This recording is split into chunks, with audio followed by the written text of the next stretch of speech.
எல்லாருக்கும் வணக்கங்க. இந்த குட்டி சில விஷயங்கள்லாம் ஏத்துக்கவே முடியலைங்க. நமக்கு இந்த வீடியோ பார்க்கும்போதே நமக்கு நல்லாவே தெரியும், இவளுக்கு வந்து மூளைக்காய்ச்சல் இருக்க வாய்ப்பு இருக்கு. ஏன்னா வலிப்பு மாரி வந்துகிட்டுருக்கு. இதெல்லாம் வந்து சிம்ப்டம்ஸு. ஸோ இந்த மாரி இருக்கிற பிள்ளைங்கள வந்து நம்ம தனிமைப்படுத்தி வைக்கணும். இல்லாட்டினா எந்த ஏரியாவோ அங்கேயே வைக்கணும். இப்படிங்கிற நெறையா ப்ராசஸ் இருக்குங்க. தூக்கி ஷெல்டருக்குள்ள வைக்க முடியாது. ஏன்னா அங்க இருக்க ஹெல்த்தி டாக்ஸுக்கு ஈஸியா பரவும். இது வந்து ஒரு ஏர்பார்ன் டிசீஸ். இது நார்மலா நக்குனா வரும் அந்த மாரிலாம் கிடையாது. ஏர்பார்ன் காத்துல பரவி வர்ற வைரஸ் இது.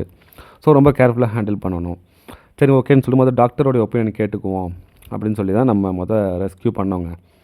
ஆ, எவ்வளோ கூண்டில் இவ்வளோ சமத்தா உட்காந்தவ கூண்டுக்குள்ளே வச்சதுக்கப்புறம் ஆட்டோ எடுத்துகிட்டு போகிற வழியில் பயங்கர அக்ரெசிவாக மாறியிருக்கா. ஆம், எல்லாத்தையும் கடிக்கிறது, சைடில் கம்பியை கடிக்கிறது.